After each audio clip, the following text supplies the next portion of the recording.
Bonjour à tous, chers téléspectateurs de la Sainte TV, fidèles de l'émission Parole, Vie et Foi. Cette émission catholique que vous avez tous les dimanches à partir de 9 h sur la Sainte TV. Merci de votre fidélité. C'est avec joie que nous vous retrouvons ce matin pour faire suite à nos thèmes précédents. Nous allons parler aujourd'hui d'un thème très important. Notre Père qui es aux cieux, que ton règne vienne. Peut-être nous le disons chaque jour quand nous récitons le Notre Père.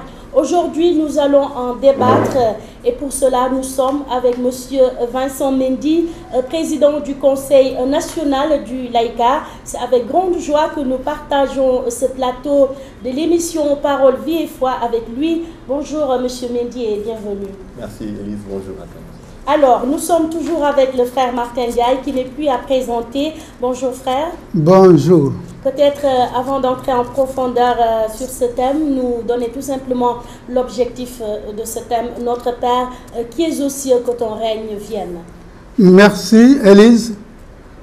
Chers téléspectateurs, bonjour. Nous sommes dans la joie en ce jour où nous célébrons la fête de tous les saints. Tous les saints, cette foule immense d'amis connus ou inconnus qui ont imprégné leur vie dans l'amour infini et sans condition de Dieu.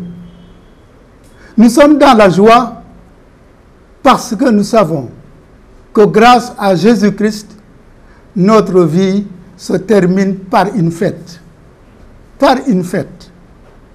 Oui, Dieu accueille dans son paradis tous ceux qui ont cru en lui, qui ont œuvré dans son champ pour que son règne vienne, que ton règne vienne.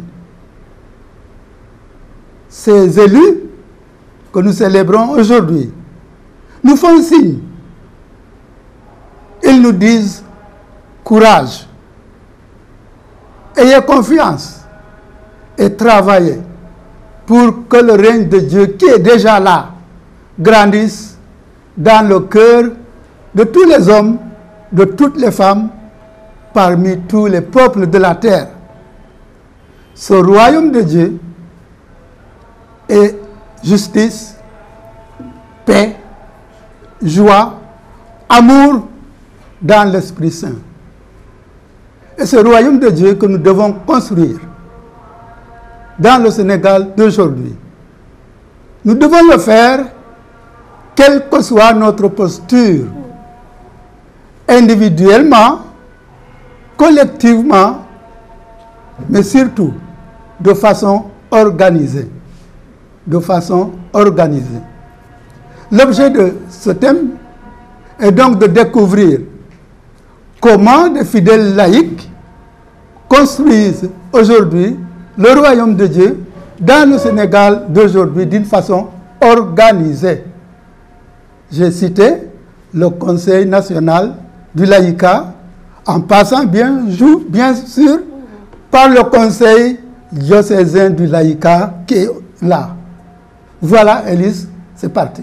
Merci, c'est bien parti, frère Martin Ndiaye. Alors, chers téléspectateurs, je rappelle tout simplement que nous allons parler aujourd'hui d'un thème très important. Je l'ai dit tantôt, notre Père qui es aux cieux, que ton règne vienne. Nous sommes avec le président du Conseil national du laïcat. Il s'agit de M. Vincent Mendy. Alors, pour la toute première question, parlez-nous un peu de ce conseil. Je suis également dans une grande joie. Le frère Martin a donné le la et je partage aussi cette joie. Ce plateau avec vous, Élise, Merci. frère Martin et les membres du Conseil diocésain ici présents. Merci. Le Conseil est une émanation de l'ensemble des mouvements et associations de l'Église. Pour, comme le dit si bien le frère Martin, faire en sorte que le règne de Dieu arrive, mais aux extrémités de la terre, c'est-à-dire là où sont les laïcs. Que nous qui sommes laïcs, que nous puissions apporter ce règne de Dieu à ce niveau-là. Et de façon organisée, comme il l'a dit. Je me réjouis aujourd'hui de tout ce que le Conseil peut faire au travers de tous ces mouvements qui le composent, dans leur diversité, dans leur particularité, dans leur richesse. Et chacun a un rôle précis à jouer dans son milieu de vie, suivant sa cible. Et c'est comme ça, comme il a si bien dit, que le règne peut arriver à toutes les personnes, sans distinction. Sans distinction. Donc le conseil n'est rien d'autre que ce creuset où l'ensemble des mouvements peuvent se retrouver pour partager les expériences, un vécu, mais dans le seul but de parfaire l'action apostolique de l'Église. Et lorsque ces mouvements se retrouvent, l'expérience partagée renforce chacun dans sa conviction et dans sa mission. Et c'est ainsi que le règne de Dieu peut arriver jusqu'aux extrémités de la terre. D'accord. Merci, M. Mendy, pour toutes ces précisions. Donc, le Conseil national du laïcat, un creuset où tous les mouvements se rencontrent pour partager l'expérience. C'est bien dit et c'est très, très beau. Alors, quelle est la vocation et la mission du CNL? Alors, cette vocation, c'est de répondre à la mission qui est donnée à chaque laïc. Dans l'Église, nous sommes organisés, bien que nous ayons des missions différentes, mais tous nous formons l'Église. Nous avons la hiérarchie, les prêtres, nous avons les religieux, nous avons également les laïcs. Et chacun a une mission spécifique. Le laïc qui forme la grande masse de cette famille qu'est l'Église doit de plus en plus être conscient de son rôle. Et c'est en cela que le Conseil peut aider ces laïcs-là à jouer pleinement leur rôle dans la société. Nous disons souvent, plus de 99% de ce qu'est l'Église. C'est une force qui peut être mise à profit, pour que ce que l'Église prône comme mission puisse parvenir jusqu'à tout le monde. Alors aujourd'hui, cette mission est de soutenir l'action de l'Église. Je voudrais dire l'Église mère. Parce que si on la considère comme mère, on se sent dans le devoir d'agir pour elle. L'Église comme maison. Et si on est membre d'une maison, on a un rôle à jouer dans cette maison-là. Bien que les rôles soient bien définis, chaque membre de cette famille, dans cette maison, a un rôle à jouer. Aujourd'hui, le laïc a le rôle de soutenir cette mère qu'est l'Église, mais également de soutenir cette Église comme maison. Et si nous le comprenons tous comme ça, nous verrons que chacun a une mission, a un appel à répondre. Un appel à répondre. Peut-être nous parler un peu de l'organisation au sein de ces mouvements. Pardon, je voulais, avant de vous parler de soutenir l'Église, soutenir les membres de l'Église, je voulais vous demander, est-ce que vous avez les moyens de votre politique?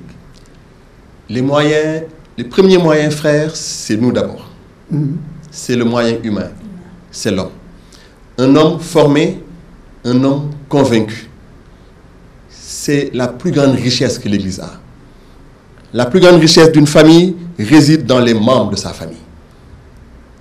Et l'autre moyen, c'est de prendre conscience de cela et de fédérer tout ce qu'on a reçu pour le retourner à la mère. Parce que je crois qu'aujourd'hui, le message qu'on veut lancer au niveau du Conseil, c'est de considérer que nous sommes partie intégrante de cette famille qu'est l'Église.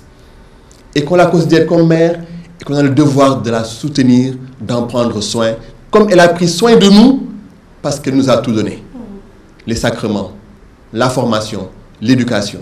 Aujourd'hui, à notre tour de rendre cela à notre mère Église. Donc les moyens que nous avons, je commence seulement par dire, c'est le moyen humain. Des laïcs convaincus, des laïcs formés, des laïcs engagés. Une fois que cela est mis en place, le reste pourrait suivre après. Le reste pourrait suivre, bien évidemment. Alors, pour reparler justement de l'organisation, vous l'avez dit, c'est plusieurs mouvements qui sont ensemble. Et je peux dire pour un même but, l'Église mère essaie de travailler pour le bien de l'Église, pour le bien de tous les laïcs, les fidèles. Alors, parlez-nous un peu de l'organisation. Parfois, ça ne pose pas de problème entre les différents mouvements? Oui, en fait, l'organisation a été déjà voulue. Je reviens un peu en arrière sur l'historique pour dire que ce n'est pas une chose récente. C'est depuis le Concile Vatican II. Et nous sommes dans l'ère de l'après-concile pour dire que l'Église, en ce moment-là, a vécu des mutations ou des orientations qu'on est en train actuellement de vivre au quotidien. Donc, ça ne date pas d'hier.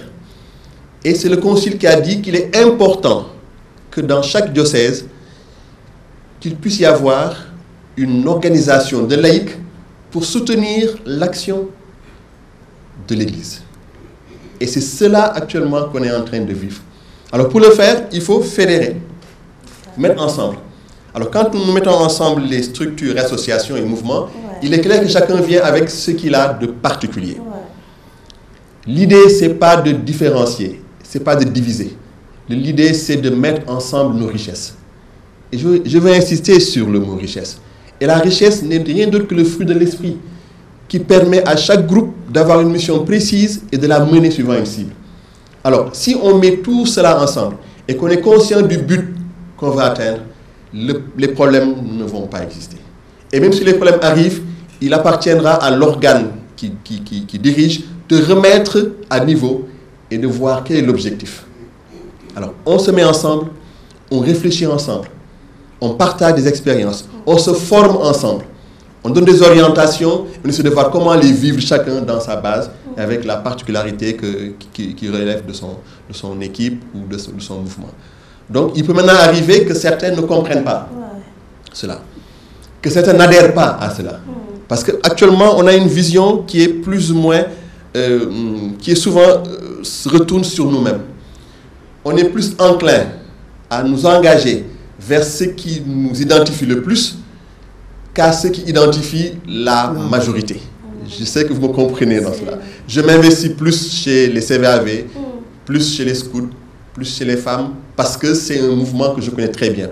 Maintenant, quand il s'agit d'aller au-delà, il y a peut-être un effort supplémentaire à faire pour avoir une vision plus grande de l'Église et se dire que moi, je suis un élément, mais que c'est ensemble que nous allons faire la mission de l'Église. Donc le travail, c'est à ce niveau-là, je crois qu'il faut davantage le faire. Une conscience collective d'appartenir à une même famille avec nos richesses, nos talents et nos particularités. Est-ce le Conseil un super mouvement? Non, frère, il n'est pas un super mouvement. Dans le sens où appartenir au Conseil ne dispense pas de militer dans un mouvement. Nous sommes dans le Conseil que ceux qui sont dans des mouvements organisés. Donc ce n'est pas un super mouvement. Donc c'est un creuset d'échange, de collaboration. C'est un lieu où je crois on peut sentir la force du laïcat. Un lieu où le laïcat peut parler d'une seule voix. Un lieu où on peut, au nom du laïcat, nous adresser à l'autorité publique. Un lieu où, au nom du laïcat, on peut s'adresser à nos supérieurs hiérarchiques, au clergé, aux prêtres. Si nous avons 50 mouvements et que chacun donne un message, je crois que si tous ces messages-là sont regroupés au sein du Conseil, ça donnerait peut-être plus de poids à cela. Donc le Conseil permet de mettre ensemble et ça les fait préoccupations. plus Église. Okay. Tout à fait. Église et famille. Porte-parole, porte-voix, représentant, en prenant en compte toutes les sensibilités des autres, pour ne pas qu'on donne des messages différents. Mais cette différence n'est rien d'autre qu'une richesse au sein du Conseil de laïcat. Donc ce n'est pas un super mouvement. Ce n'est pas un super mouvement. Voilà, donc les différences, nos différences ne peuvent pas être des inconvénients. On peut les utiliser, justement les transformer en des avantages pour l'Église mère, vous l'avez dit. Alors, chers téléspectateurs, nous parlons aujourd'hui donc d'un thème, notre Père qui est aux cieux, que ton règne vienne. Et nous sommes avec Monsieur Vincent Mendy, président donc du Conseil national du laïcat. Que ton règne vienne. Cette demande monte au plus profond de l'espérance de l'homme, espérance du royaume dont Jésus dit qu'il est déjà là. Mais au fait, Monsieur Mendy, que désigne le royaume de Dieu? C'est le lieu, c'est l'espace, c'est l'environnement, c'est un ensemble où Dieu règne. Quand on parle de royaume, je considère qu'il y a un roi aimant, un roi serviteur, un roi qui aime ses sujets. C'est cela, en fait, le royaume de Dieu. Et dans votre introduction, vous disiez tout de suite qu'il est présent, qu'il est déjà là, qu'il est à venir. Donc je considère ce royaume comme cela. Ce lieu où tout ce que Dieu aime comme Père se retrouve autour de lui. Ce lieu où Dieu continue à aimer ceux qu'il a créés. Et que ceux qu'il a créés se retrouvent pour ne faire qu'une chose, le louer et l'adorer. Mais c'est déjà là aussi. Sur terre. Alors, quand nous disons, par exemple, Dieu, que votre règne vienne, que votre règne arrive, est-ce à dire qu'on ne croit pas à l'existence de ce royaume où on est dans cette posture de songer à entrer justement dans ce royaume de Dieu-là? Il y a les deux. Il y a le déjà là et qui tend vers ce qui va devenir. Et je voudrais dire que ton règne vienne, ce n'est pas une parole que les hommes ont créée. Le Seigneur nous a dit, quand vous priez, dites ceci. Donc c'est la parole qui vient de Jésus-Christ. Et c'est lui qui nous a enseigné de notre Père. Parce que les apôtres lui ont demandé, Seigneur, apprends-nous à prier. Il leur a dit, quand vous priez, dites, notre Père, qui es aux cieux, que ton nom soit sanctifié, que ton règne vienne. Donc c'est une prière du Christ que nous reprenons aujourd'hui en tant que fidèles laïcs. Parce que l'objectif du Christ, c'est de nous ramener à Dieu. C'est de nous ramener au Père. C'est de nous faire goûter à ce royaume de Dieu que quelque part on a perdu avec la chute, mais il est venu tout rétablir. Donc le désir du Christ ne peut être accueilli par nous que comme un désir, une aspiration. Aujourd'hui, nous sommes nés, nous vivons, mais nous ne sommes pas citoyens de ce monde. Dans ce monde, mais pas de ce monde. Pas de ce monde, il a dit. Notre grande aspiration, c'est de vivre dans l'éternité. Et ça doit impacter toute la vie du chrétien. Quelqu'un qui vit dans la perspective que tout finisse sur terre, et quelqu'un qui vit dans la perspective que le royaume leur attend, la vie de ces deux personnes va fondamentalement changer. Donc quand nous désirons ce règne, c'est parce que nous croyons que le Seigneur qui nous a enseigné cette prière veut que nous la reprenions, et qu'en la reprenant, qu'on aspire réellement à ce que le règne de Dieu arrive. Tout à l'heure, le frère l'a dit. Comment voir que le règne est là? J'ai noté ce qu'il a dit. Justice, paix, joie, amour. Ça veut dire quoi? Que là où sont justice, paix, joie, amour, le règne est déjà là. C'est des signes du royaume qui sont déjà là. Donc sur terre, lorsque nous vivons des situations de paix, de joie, on peut dire que le règne de Dieu est déjà là. Et c'est des signes qui annoncent ce qui va advenir plus tard. Donc vraiment, c'est pour dire qu'il est là, que nous goûtons déjà à cette réalité, mais que nous aspirons à la vivre dans la plénitude, dans l'éternité. Donc, que ton règne arrive sans crainte. D'accord. Donc, tantôt, nous pouvons nous dire que nous sommes dans le royaume de Dieu, quand vous venez de citer justement les fruits du Saint-Esprit. Alors, le royaume de Dieu est toujours à construire, vous l'avez précisé. Qui sont les ouvriers de cette œuvre-là? C'est tout ce que Dieu a créé. C'est nous. Et aujourd'hui, les premiers ouvriers, ce sont les laïcs, qui doivent être des artisans pour créer ce règne. Tout à l'heure, je le disais à l'introduction, là où l'évêque ne peut pas aller, là où le prêtre ne peut pas aller, je parle d'eux parce que c'est eux qui nous enseignent, qui nous sanctifient et qui nous gouvernent. C'est à travers eux que nous recevons la nourriture spirituelle. Mais c'est pour ne pas la garder, mais c'est pour la propager.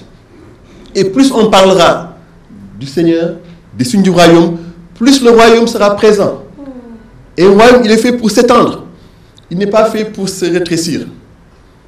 Le Seigneur a dit, allez de toutes les nations, faites des disciples.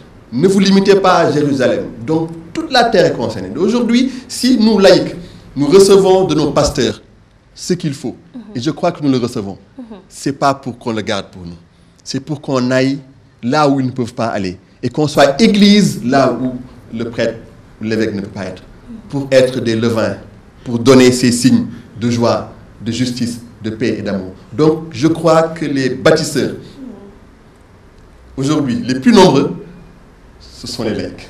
Alors, au niveau du CNL, le Conseil national du laïcat, comment est-ce que vous vivez, donc comment vous faites en tout cas pour montrer ces œuvres, ce que vous venez de dire, c'est en vie, c'est en nous comportant que nous arrivons à convaincre les autres justement. On ne se sauve pas soi-même pour se sauver, sans limiter là. On se sauve d'abord et puis on pense à sauver d'autres âmes. Comment ça se fait au niveau du CNL?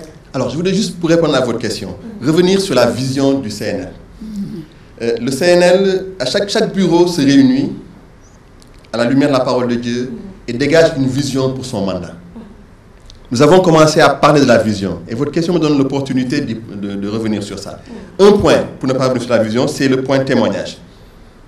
Le bureau du CNL actuellement dit ceci: un laïcat formé, responsable, sel et lumière au Sénégal et dans le monde pour témoigner.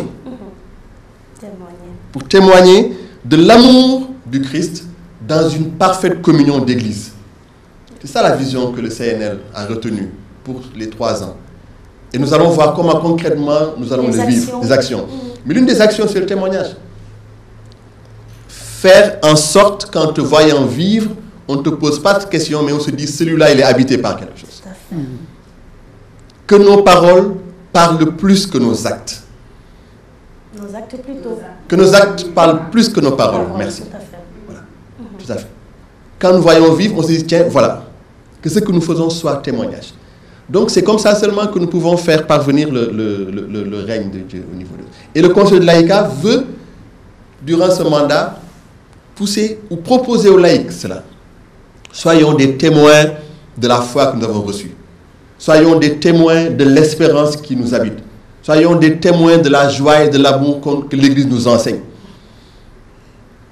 Et cette vie, Monsieur Mendy, c'est un comportement de tous les jours. Il ne s'agit pas d'être chrétien que quand on est à l'église devant la croix de Jésus, mais dans le lieu de travail, dans la société, notre comportement, nos relations avec les voisins, les gens qu'on ne connaît même pas, les inconnus. Donc, à travers cette vie, on devrait normalement montrer qui on est, comme vous venez de le dire. On n'a pas besoin de dire « je suis catholique » ou « je suis chrétien ». L'essentiel est que quand les gens te voient vivre, ils devraient en déduire que celui-là est un tel, celui-là est habité par tel ou tel esprit. Et c'est très important. Oui, j'ai bien apprécié ce qu'il disait tout à l'heure. Les laïcs, les premiers ouvriers, les plus nombreux. Mais, quelle est la conséquence politique ou sociale de votre engagement? Je vais m'expliquer. Les chrétiens sont souvent absents de la politique. Ils sont souvent absents de beaucoup d'actions sociales. Quelle part le Conseil du laïcat va apporter pour que les chrétiens soient plus dans la société comme dans l'Église? Merci, frère. Là où on vous attend, en parlant des laïcs, je reprends les propos du Saint-Père. Là où on vous attend en tant que laïc, c'est dans le monde compliqué de la politique, de l'économie. Mais on le fait quelquefois, oui. Voilà. C'est là qu'on attend le laïc. C'est vrai que souvent, on est bien au chaud entre les 4 murs de l'Église. On fait des actions qui restent encore dans l'Église, que je ne minimise pas. Mais là où on attend le laïc, c'est qu'il quitte les murs de l'Église et qu'il aille dans la société. Parce que nous sommes enracinés dans la vie d'un peuple. Et qu'il soit le levain dans la pâte. Parfait. Voilà. Et il y a toute une sensibilisation à faire. Pour ne pas fuir les milieux les plus compliqués. Le Saint-Père disait, je préfère une église salie qu'une église dorée, entourée de vases, lustres ou rien de tout. Ça veut dire, dans ce qu'il disait, c'est comme s'il nous demandait mais d'aller là où on pense qu'il y a la saleté et de se frotter avec. Voilà. Plutôt que de dire, moi je suis saint, je ne fais pas certaines choses, donc je ne m'engage pas, j'ai des préjugés, donc je ne rentre pas. Le monde ne changera pas comme ça. Acceptons de rentrer là où les choses se font, là où les décisions se prennent, quitte à prendre des coups, quitte à tomber, quitte à faire peut-être ce qu'on ne voudrait pas faire, mais à se relever, à continuer. Parce que si la mission du laïc est de transformer, d'être levain, il faut qu'il soit dans la pâte. Si je n'ai pas dans la pâte ne peut pas lever. On ne peut pas être un levain à côté de la pâte, en dehors de la pâte. Donc à nous aujourd'hui, les laïcs qui nous entendent ce matin, qu'on prenne conscience que nous ne sommes pas en dehors d'un peuple, en dehors d'un pays, en dehors d'un monde. Des gens à part? Non, nous ne sommes pas des gens à part, nous sommes avec les autres. Il ne faut pas croire qu'on est meilleur qu'eux. Et cette vision, parfois, nous éloigne de la société. Parce qu'on a une idée de pureté à l'extrême qui fait qu'on ne veut pas rentrer dans certaines choses. Mais si on n'y rentre pas, les choses se feront à notre insu. Et nous allons subir. Nous allons continuer à rester dans l'église, à faire les mouvements dans l'église. Dès qu'on sort, on ne nous reconnaît plus. Comme elle l'a si bien dit, on n'est pas seulement chrétien le dimanche. On vient le dimanche pour puiser à la source, de quoi retourner sur le terrain. Alors si vraiment cet appel peut être entendu par tous les laïcs aujourd'hui, qui ont de grandes compétences, frères, Élise. Nos laïcs sont bien formés. Ils ont de grandes compétences. Mais ils les mettent à profit où? Où est-ce qu'on les sent? On les garde pour nous-mêmes. Alors qu'on peut fondamentalement changer la vision et le mode de fonctionnement par de l'intérieur. Mais quand on a reçu, c'est pour donner. Et à ceux qui ont beaucoup reçu dans la formation, c'est à vous qu'on demandera beaucoup. L'Église nous a formés, nous a donné, à nous de donner. Donc, engageons-nous dans les lieux de décision. N'ayons pas cette vision de pureté, de sainteté extrême qui parfois est mal biaisée, qui fait que nous nous retournions à part et qu'on se dit c'est pas notre affaire, c'est bien notre affaire. Ça me fait penser à l'attitude d'un prélat brésilien, Helder Camara. Des voleurs sont rentrés dans la cathédrale, profané le tabernacle, les hosties se sont répandues par terre. Et comme on le faisait dans l'église, il fallait que l'évêque vienne purifier le parterre là. L'évêque, en venant, il a trouvé des mangeants, il arrive là, il dit, il monte, il leur dit, j'ai trouvé le Christ dans la boue. Allez là-bas. J'ai trouvé le Christ dans la boue. Il ne faut pas avoir peur de rentrer dans la boue. C'est dans la boue que le Christ nous a attirés. Il ne faut pas avoir peur. Je pense que vous avez donné une bonne... Et le Saint-Père le dit, nous avons des papes de notre époque. Parce que je crois que c'est le Saint-Esprit qui donne à l'Église son pasteur. Et chaque fois qu'un pape vient, il vient pour son époque. Le pape dit, sentez l'odeur du troupeau, quand il parlait des prêtres. Aujourd'hui, on peut dire aux laïcs, sentez l'odeur du peuple, des autres laïcs comme vous. Ne vous éloignez pas de ça. Il faut descendre. Si on n'est pas là-bas, on n'est pas pris en compte. Et Dieu veut que tout le monde soit gagné à lui. Tout le monde. Alors, si on va seulement vers ceux qui sont censés être bien, quel mérite avons-nous? Si, par exemple, ceux qu'on doit toucher, si le royaume de Dieu doit s'étendre dans certains milieux qui sont des milieux à part, et que personne ne mette le pied dans ce milieu-là, quel mérite avons-nous d'aller là où c'est facile? On n'aura pratiquement rien à faire. Donc, c'est l'appel, c'est un cri que nous lançons aujourd'hui à tous les laïcs qui nous entendent pour nous dire, serrons-nous, soyons des laïcs debout. Et le conseil laïcal dans ses objectifs, un laïcat debout. Debout, c'est la position de celui qui va à l'action. La gloire de Dieu, c'est l'homme debout. Voilà, un laïcat debout. Debout. Pas un laïc qui les rase les murs. Pas un laïc qui s'assoit à côté pour ne pas déranger. Qui se cache. Un laïcat debout qui s'affirme. Parce qu'il a reçu est pour le monde. Mais il faut dire en être conscient. Alors que vraiment cet appel soit lancé et qu'on puisse le répercuter, qu'on accueille ce que le Seigneur nous a dit, qui est pour nous une force, mais que c'est pour le monde qu'on est envoyé. Et c'est ça la mission laïque en fait. Alors mbokk téléspectateurs yi nga xam ne yéen a ngi doog a seetaan seen émission Parole Vie et Foi tey ji dimanche 1er novembre 2015 ñu ngi leen di jaajëfal di leen xam ne rek li ñuy waxtaanee tey ji mooy li nga xam ne moo di suñu baay bi ci asamaan na sa nguur dikk si ñun ñu ngi ci ànd ak monsieur Vincent Mendy moom nag mooy président conseil national du laïcat li ñu fi waxtaanee boobu ba léegi mu nekk lu am solo ñu ciy jàng ay mbir yu bees yi nga xam ne dinañu mën a jëriñ ci suñu dund liñ ci wax nag bëri na nee nañu c'est les chrétiens xorom la leer la xam ngeen ne xorom dañ ko soxla ngir safal togg bu amul xorom kenn mënu ko lekk donc xorom am na solo leer itam fu lëndëm il faut mu am leer ngir nit yi mën a gis mën a gindi ñi ci des donc mu mel ni lu am solo la loolu bu ko yàlla waxee c'est parce que lu am solo la ci dundu chrétien mais est-ce que ñu ngi koy dund ni mu waree buñ fi xoolee exemple yi nga xam ne monsieur Mendy wax na ko mu nekk loo xam ne nous sommes tous interpellés dañuy toog di naan du ma def lii du ma politique duma def lee parce que tout simplement baaxul mais yaakaar naa ne la meilleure façon nga dindi li nga xam ne baaxul mooy nga dugg ci génne la nga xam ne baaxul daal di ciy def lu baax li ne ci yow mais soo toogee ca wet ga rek ne baaxul te ña cay def lu baaxul des ca yaakaar na ne itam la nga xam ne baaxul ca lay des donc nañu gën a engagé wu l'appel a été lancé nañu gën a góorgóorlu ci suñuy dundin fexe bay méngale l'Évangile ak suñuy dund bés bu nekk ndax ci loolu la ñu Yeesu Krista di xaar wax nañ ko ci lu jëm ci engagement nekkul ne rek sa nguur sa yuur ngay sauver da ngay sauver sa bopp daal di sauver keneen ñun ñëpp ñu àndandoo ci yërmande yàlla mu daal di ñuy musal mbokk yi kon lii la ñuy waxtaanee ci seen émission Parole Vie et Foi dañuy daal di xuus nag ci li nga xam ne moo di laajte yi donc monsieur Mendy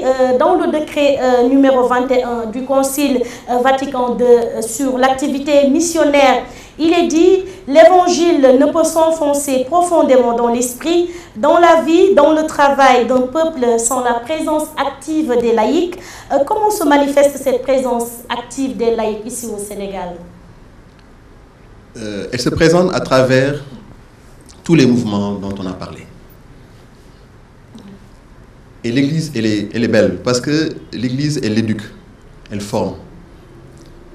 Et nous avons tellement de mouvements qui mènent une action suivant des cibles bien précis. C'est l'évangélisation du semblable par le semblable.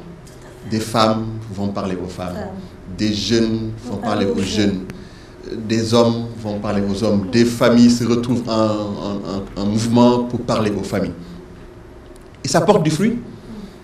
Parce que si quelqu'un vit mon état et me parle, je suis mieux à même de comprendre. Parce que cette personne qui parle, elle sait de quoi elle parle. Et vous avez le même langage. Exactement, on se comprend. Et elle est belle, et ça, c'est une inspiration de l'Église qui est très belle. Donc aujourd'hui, si l'évangélisation, si l'annonce de la parole de Dieu marche aujourd'hui, c'est parce qu'on a des structures comme ça qui la font marcher.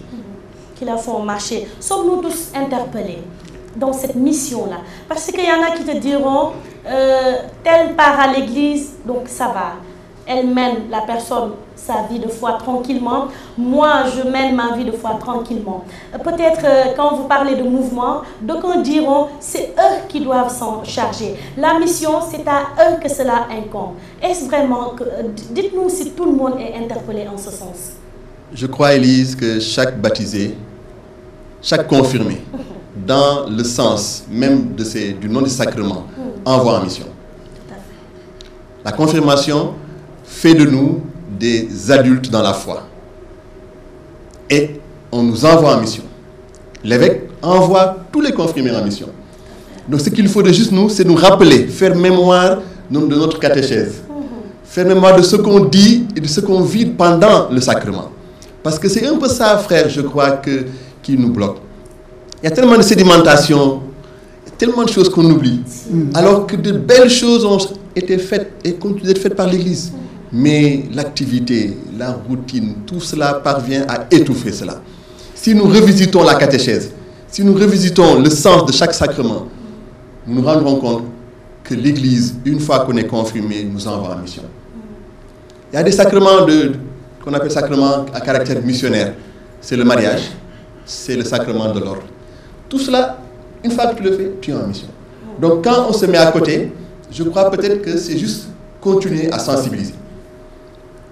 Et si on ne fait pas une chose, je crois, peut-être on l'a oublié, ou peut-être parce qu'on ne le connaît pas. Donc il appartient à notre mère, l'Église, de ne pas arrêter de former, de ne pas arrêter d'éduquer. Les mamans qui sont dans nos familles nous éduquent de 1 mois à 60 ans. Parce qu'une mère n'abandonne jamais l'éducation de son enfant. Et pour une mère, l'enfant est toujours un enfant. Que tu sois marié, que tu aies des enfants, ma mère reste ma mère, elle me considère toujours comme un enfant. Elle le voit toujours petit. Et toujours petit, elle ne cesse d'éduquer. L'Église également continue cela. Elle ne cesse même pas d'éduquer, de former, de proposer aux laïcs, à ses enfants ce qu'il faut faire. Maintenant, charge à nous de faire un effort, de tendre l'oreille, d'écouter et d'appliquer. Mais Élise, on est tous envoyés en mission. Tout à fait. Tous. Quelqu'un disait, pour donner, que quand le prêtre versait l'eau sur ta tête en disant je te baptise au nom du Père et du Fils et du Saint-Esprit, en même temps, Christ te disait, va, sois lumière dans le monde. Non, Quand ils soient CVAV, Joc, je sais pas. Tout le monde, tous les baptisés.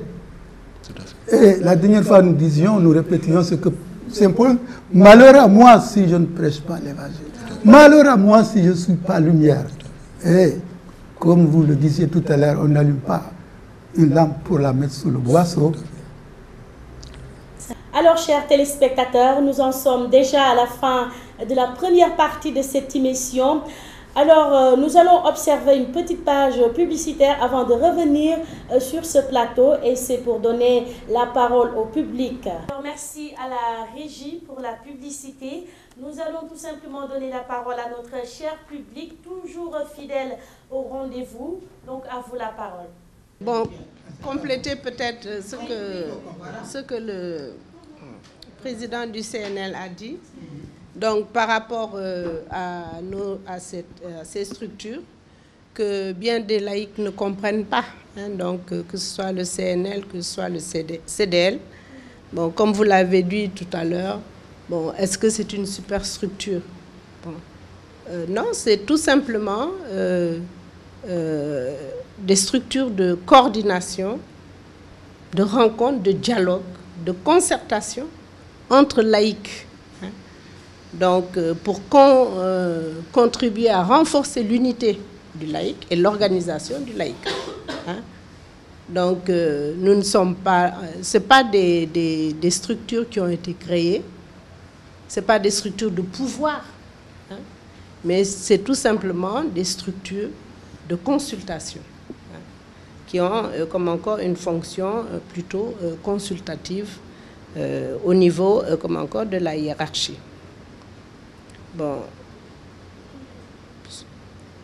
ces structures regroupent des mouvements et associations, donc pluriels et diverses, hein, qui ont chacun leur charisme, hein, et qui, quand ils mettent, si vous voulez, tout ce potentiel ensemble, ils peuvent vraiment permettre, comme encore,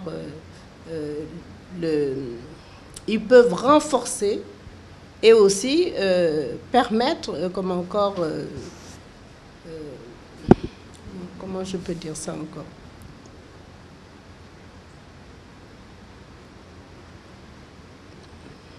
Donc, quand ils mettent toute leur richesse ensemble, ils permettent, comme encore, de faire grandir, hein, donc de donner beaucoup plus, comme encore, d'impulsion et aussi beaucoup plus d'importance, comme encore, à l'Église, hein, à la croissance, comme encore, de l'Église. Bon, et ces structures aussi permettent au mouvement de travailler dans un esprit de communion, hein, de participation à la mission de l'Église. Hein. Bon, on dit que l'Église a une structure synodale. Donc, elle exige des fidèles de participer en toute liberté. Hein, toute liberté, et chacun doit travailler pour le bien commun. Hein. L'Église est notre bien commun.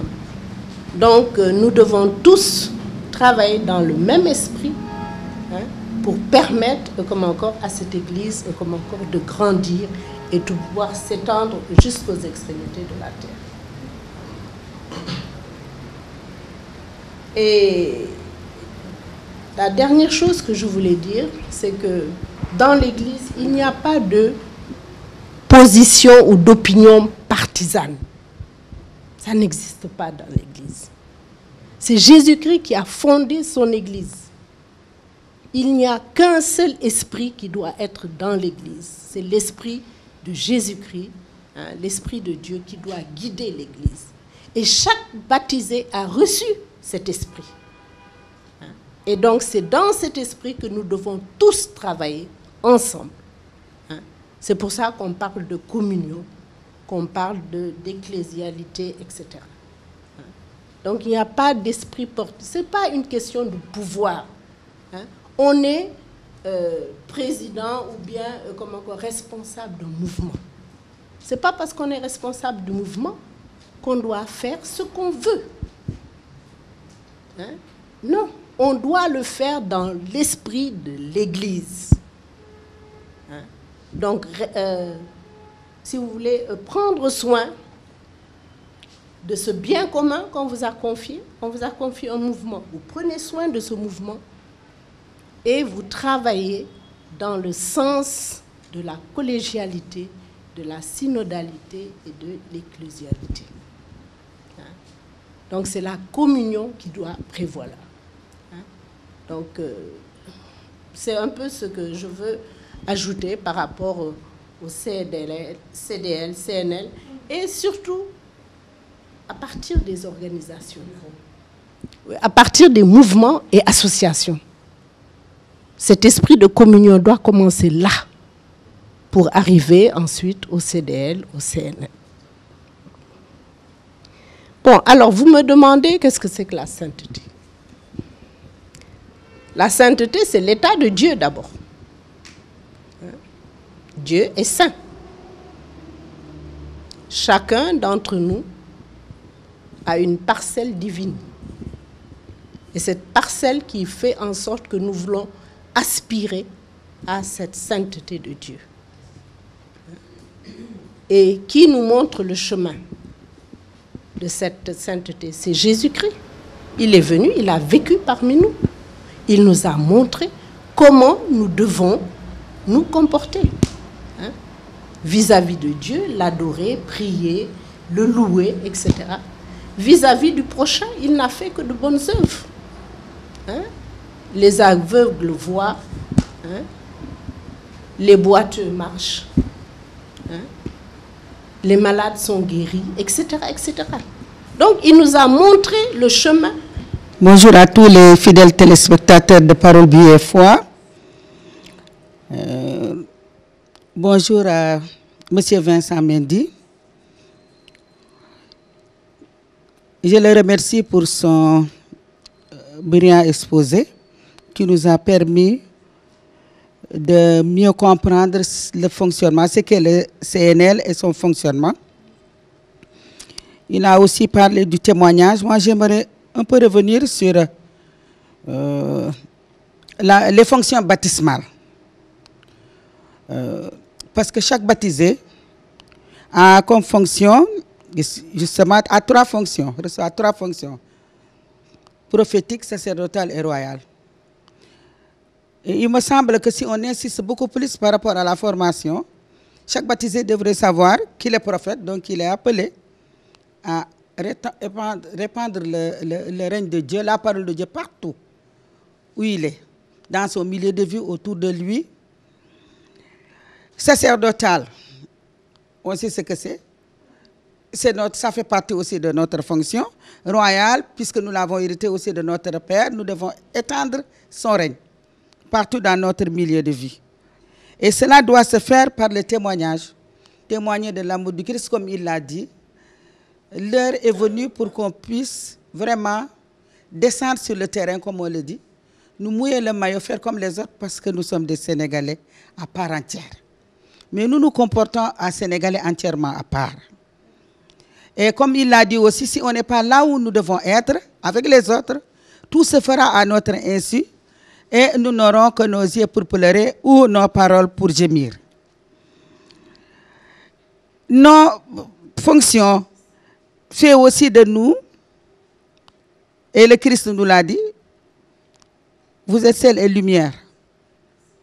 Et le sel, je crois qu'on ne doit pas le garder pour en priver aux autres. Si on est sel, on doit le mettre dans tous les aliments pour que les autres puissent en profiter. Comme Élise l'a dit, si le repas n'est pas salé, n'a pas de sel du moins, personne ne veut le manger. Et ceux qui sont au régime le savent mieux que moi. On n'a pas besoin d'être un grand homme. Je le disais à une femme d'ailleurs. Il me disait, ce qui est important, moi, nous sommes les bare. Il dit, quand du toog mbana, ñaar fukki kilo, di ci def ñaar fukki kilo xorom ak ñaar fukki kilo ceeb. Une poignée suffit parfois pour que le repas soit bon. Comme Vincent l'a dit aussi, on n'allume pas une lampe pour la mettre sous le lit. On la met sur le toit pour éclairer tout le monde. Et le laïc ne doit pas avoir peur de se mouiller le maillot, comme je l'ai dit. Prenons l'exemple de Jésus. Il est arrivé même que des gens aient douté qu'il soit le Fils de Dieu. Ils se sont dit, s'il était vraiment le Fils de Dieu, il aurait su qui est cette femme qui la touche par rapport à Marie-Madeleine. Jésus n'est pas allé dans un milieu où les gens étaient riches, où tout allait bien. Il a bien dit, je suis venu pour les malades et non pour les bien portants. Donc nous, chrétiens, nous devons nous mettre en tête la dernière béatitude du Christ. Moi, dans mon milieu de vie, c'est ce qui me motive. Heureux serez-vous quand on dira toutes sortes de mal sur vous. À cause de moi, votre récompense sera grande dans les cieux. Et en plus, le pape Jean-Paul II disait aux jeunes, s'adressant à jeunes, à tous les chrétiens, n'ayez pas peur. Si l'Esprit est avec vous, pourquoi avez-vous peur? Si nous, chrétiens, nous sentons que l'Esprit est en nous, nous ne devons même pas avoir peur de défier le démon. Parce que Jésus est plus fort que lui. L'Esprit Saint est plus fort. Donc, il est temps qu'on puisse témoigner de notre foi dans une parfaite communion. Si vous êtes catholique, nga ne da nga bëgg tabax nguru yàlla il faut nga nangu coono nangu fitna il faut nga nangu tilim pour mën a set suba boo tilimee dëgg bi moo lay setal parce que le Christ l'a dit seule la vérité vous rendra libre boo nanguwul tilim góob ma ne di nga mën a tabax nguru yàlla bay mën a yegg ca yàlla parce que yëpp fii lay commencer donc ñun catholique dañoo war a góorgóorlu. On a parlé de témoignage, de communion. Et ce qui nous fait vivre, c'est aussi l'Eucharistie et la parole de Dieu.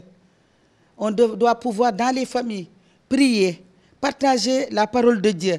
C'est ce qui nous rend forts. Parce que le monde actuel est perturbé. On est divisé à cause de nos problèmes. Mais si on se réunit autour de la parole de Dieu, nous épuisons nos forces. Et c'est ce que Dieu veut. Le royaume de Dieu, comme le disait Saint Irénée, c'est l'homme, la gloire de Dieu, c'est l'homme debout. Et Vincent l'a dit tout à l'heure, dans le CD, l'homme est debout. Ils veulent des hommes debout. Quand on est debout, c'est pour agir, c'est pour marcher vers. Ce n'est pas pour s'asseoir. Être assis ne veut pas dire être debout. Celui qui est debout veut faire des pas pour aller vers l'autre. Et nous, chrétiens, il est temps. Et il faut qu'on comprenne le rôle que nous jouons dans ce pays. Parce que quand même, on est respecté. On est honoré. Même si, comme il l'a dit tout à l'heure, nous ne sommes pas nous ne sommes pas des Sénégalais entièrement, nous sommes comme les autres, avec nos défauts, etc. Mais notre éducation fait que les gens nous honorent. Parfois, ils disent on va confier tel poste à un chrétien parce que c'est la raison pour laquelle aussi il y a une contrepartie, le revers de la médaille. On a peur de s'engager. Même par rapport au projet, les femmes disent j'ai peur d'aller emprunter parce que si je suis etc. Mais regardons les femmes, ce que font les femmes autour de nous. Les autres femmes qui sont avec nous, elles n'ont pas peur d'aller vers, puiser l'argent, venir travailler, se mouiller et sortir de la pauvreté. Et justement, nous femmes catholiques, nous faisons partie de la couche la plus pauvre. Parce que nous avons peur de nous salir. Mais mieux vaut se salir aujourd'hui pour accéder au royaume de Dieu, pour lutter contre la pauvreté, témoigner de l'amour du Christ parce que Dieu nous a créés pour notre bonheur. C'est nous qui avons créé notre malheur. Mais Dieu n'a pas créé l'homme pour son malheur. C'est l'homme qui crée son malheur ou c'est un autre homme qui crée le malheur de l'autre. C'est le péché qui nous enchaîne dans le malheur. Donc actuellement, je crois qu'au niveau du CNL, surtout, moi j'ai beaucoup d'espoir aux jeunes dans le comportement ou les actions des jeunes menées par les jeunes et les femmes. Puisque si vous regardez par rapport au pourcentage, les femmes constituent et les jeunes constituent une grande majorité. Mais nous ne pouvons pas laisser nos hommes aussi. Là où sont les jeunes et les femmes, là seront nos hommes. Mais par rapport à notre engagement, même dans la politique, dans l'économie, etc., on a beaucoup plus de jeunes et de femmes engagées. Et c'est un appel que je lance aussi aux jeunes, du moins à nos hommes. Parce que même au niveau de nos CEB, il y aura certainement 30 femmes engagées, 30 jeunes engagés et 3 hommes. Je m'amuse même à leur dire qu'il faut qu'on crée l'association, le mouvement des hommes, ou l'association des hommes comme à Thiès, parce que cela existe à Thiès et les hommes sont bien engagés. Et là, on retrouve toute la famille autour de la Vierge Marie. Merci. Bonjour, chers téléspectateurs de la Sen TV. Je commencerai d'abord par remercier M. Mendy de nous avoir vraiment parlé du CNL et de sa mission.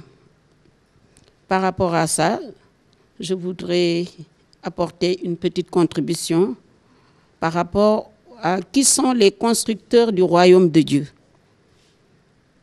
À mon avis, je pense que les constructeurs du royaume de Dieu aujourd'hui, ce sont les femmes, les hommes et les femmes de ce monde d'aujourd'hui, à qui Jésus demande de marcher ensemble pour leur répéter le message de Jésus, comme il avait fait aux disciples d'Emmaüs sur le chemin.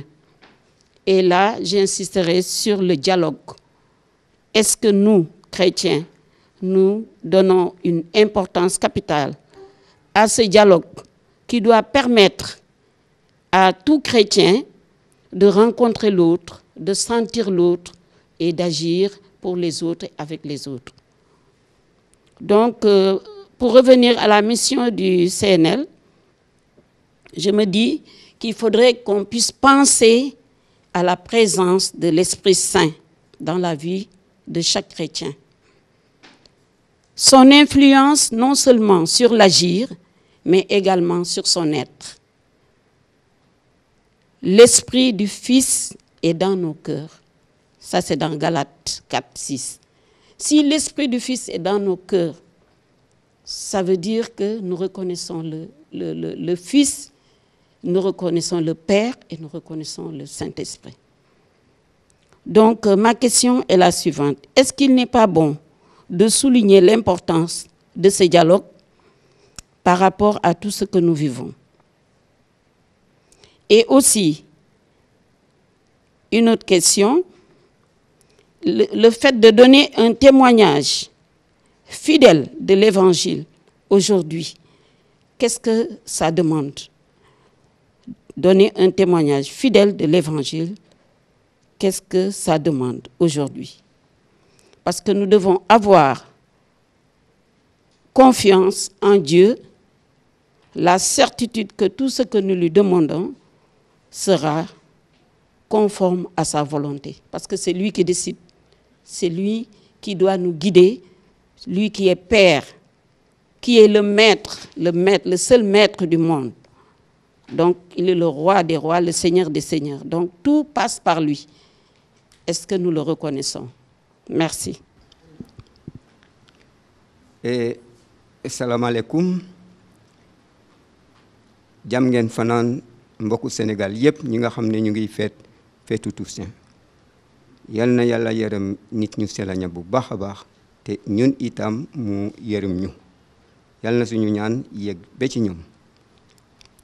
Su loolu wéyee, notre Père qui est aux cieux, apôtres ñoo laaj Yeesu pour mu jàngal leen ñaan. Et ñaan boobule dama gis ne dafa bokk ci li nga xam ne moo tax ba Yeesu Christa di wax bonne nouvelle. Parce que fekkoon na nit ñi di ñaan yan façon la ñu doon ñaane ak lan lañ doon ñaane. Gis nañu ne yawur yi som yi la ñu doon ñaane. Tax na boobu ba Yeesu Christa tanal ñu benn ñaan boo xam ne soxlawul nga jël sa temps pour tout, mais dafa soxla pour réfléchir et xam lan moo nekk. Notre Père pour nga xam li ngay ñaan la te tax na ba chrétien yu bari xamuñu ko parce que fonkuñu duñ ko ñaan.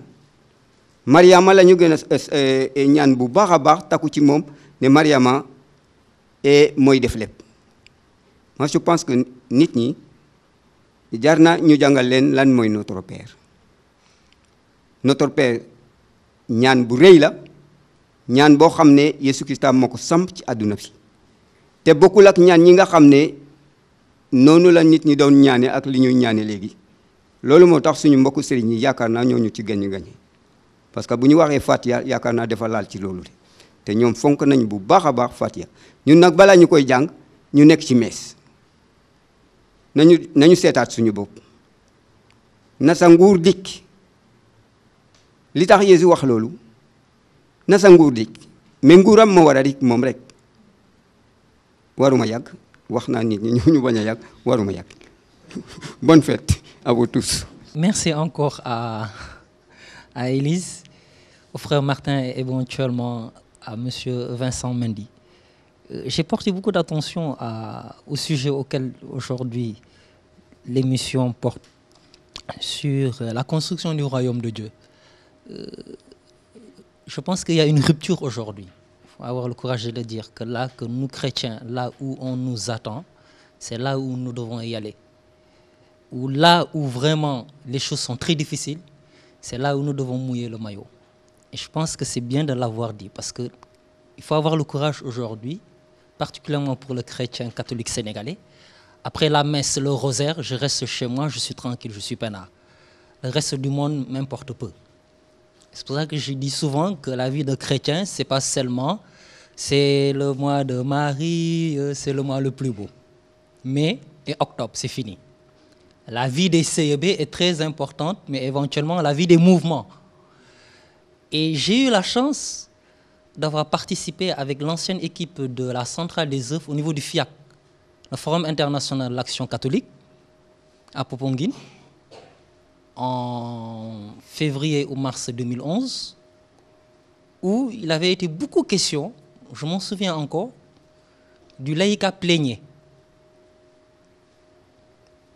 Ça a été des sujets très tabous. Et je suis venu avec pratiquement le magistère de l'Église catholique, le Conseil du Vatican II, où au niveau du chapitre 1 concernant le degré de l'apostolat des laïcs, le chapitre 1 parle de la vocation des laïcs à l'apostolat. Et toujours dans ce chapitre, au chapitre 6 concernant la formation à l'apostolat, c'est là où je suis encore le plus intéressé, où je vous interpelle encore le plus. La formation à l'apostolat. Et je pense que c'est une demande que je réitère, parce que beaucoup ne comprennent pas encore le rôle et la place de tout baptisé dans l'Église et dans la société de demain. J'insiste parce que je disais à l'ancienne équipe que ce qui est malheureux, au niveau des jeunes de l'archidiocèse de Dakar, nous n'avons que 2 activités principales. Et c'est malheureux. Les journées mondiales de la jeunesse et la marche pèlerinage. En dehors de ça, plus les jeunes de l'archidiocèse de Dakar ne se retrouvent. Sinon, exceptionnellement, que les 3 sessions que la centrale organise. Et encore, qui vient encore à ces sessions de formation? Je pense qu'aujourd'hui, la formation doit être permanente à tous les niveaux, non seulement dans les églises, dans les CEB, mais éventuellement dans toutes les structures de l'église. Moi, j'ai eu la chance, comme je vous l'ai dit, à faire le maximum de formation, mais on se rend compte qu'il y a un déficit de communication et un déficit de formation de nos jeunes aujourd'hui. Et c'est important parce que si nous voulons être demain des relais pour construire le royaume des cieux et du Seigneur, qui nous appelle à la sainteté, il faudrait que nous soyons solides et que nous sachions de quoi est-ce que nous parlons, afin que demain, que nous ne soyons pas pris au dépourvu. Et nous avons énormément de défis à relever dans ce Sénégal d'aujourd'hui et de demain. Et grâce à l'Église, avec tous les sacrements que nous avons reçus, nous avons la chance et le privilège et le bonheur de pouvoir aujourd'hui s'implanter, s'enraciner afin de pouvoir transformer et changer ce monde. Et c'est pour ça que j'aime bien aujourd'hui le mouvement de la JOC, section féminine, qui dit 75 ans au service de la transformation de la société et du monde. Et le Saint-Père et nos évêques avaient tout à fait parfaitement raison de dire, surtout l'ancien cardinal, qui disait que l'église de demain, c'est l'église des jeunes. Et la société de demain, c'est celle éventuellement des jeunes et des femmes. Mais il faudrait que pour cela, que nous soyons bien formés et que nous sachions que nous avons une mission et un rôle à remplir sur cette terre avant d'aller vers la vraie vie, qui est la vie éternelle, celle auprès du Seigneur. Et avant de n'oublier, si je ne me trompe pas, je pense que dans 15 jours, il y a la journée du diocésain du laïcat. Il faudrait bien que nous puissions nous mobiliser, puisque quelques semaines après, nous allons rentrer dans le dimanche du Christ roi, qui va nous appeler à une nouvelle année apostolique et pastorale. Je vous remercie de votre attention. Merci pour vos réactions, vos contributions, témoignages et questions. Très, très important, vous avez soulevé des points non négligeables, notamment le dialogue entre chrétiens, l'appel à la mission, le témoignage, les formes de prière, comment prier, la formation à l'apostolat. Et M. Mendy, vous avez la parole donc pour répondre à toutes ces questions. Je voulais remercier, après vous, Élise, tous ceux qui ont pris la parole et les contributions. C'est ça le dialogue. C'est ça le partage d'expérience. Tout à fait. C'est le seul esprit qui souffle. Mais en chacun, il y a un dépôt particulier qui fait que lorsque cette personne prend la parole, elle apporte un plus à ce qui a été dit. Bien sûr. Et c'est ensemble que nous formons l'Église. Le conseil de l'AICA est un creuset de dialogue. Tout à l'heure, je l'ai dit au début de mon propos. De partage d'expérience. Donc c'est très, très important qu'on puisse s'écouter, qu'on puisse accueillir l'autre. C'est le point de départ de toute action. C'est à ce moment-là qu'on essaie de voir qu'est-ce qu'il y a lieu de faire et qui convainc au grand nombre. Et Mme Diop a dit une chose importante, la communion. Et c'est un des points forts de la vision du CNL. En communion, communion d'église. Les laïcs entre eux, mais également laïcs et hiérarchie. Il ne faut pas qu'on sente une séparation. Communion à l'intérieur des mouvements, communion entre mouvements, mais communion également entre le laïcat et le clergé. Et c'est ça l'esprit de famille. Et nous voulons relancer cet appel-là pour dire que nous formons tous une seule et même famille, chacun avec son rôle. Quelles sont les exigences? J'ai cité quelques mots. Quand on appartient à une famille, cela se manifeste par une présence. Pour moi, la présence, c'est le point de départ de toute chose. Quand on n'est pas là, on marque une rupture avec la famille. Donc, soyons présents dans l'Église. Soyons présents dans l'Église domestique, c'est-à-dire les familles. Soyons présents dans les CEB. Une fois qu'on est présent, qu'on écoute, c'est à ce moment-là qu'on saura ce qu'il faut faire avec les autres. Présence. Assiduité. Ce qui n'est pas évident. Être assidu. Ils étaient assidus à la fraction du pain. Ils étaient assidus à l'enseignement des apôtres. Ils étaient assidus à la prière. Ça caractérisait la première communauté chrétienne. Après la Pentecôte. Assiduité. Donc vraiment, revisitons ce qui a fait la force des premières communautés. C'est toujours valable. Quand on marche, et je paraphrase un peu ce que le Wolof dit, et qu'on ne sait plus où aller, revenons. Le Seigneur a dit, au commencement, il n'était pas ainsi. Pour dire que ce qui avait été fait et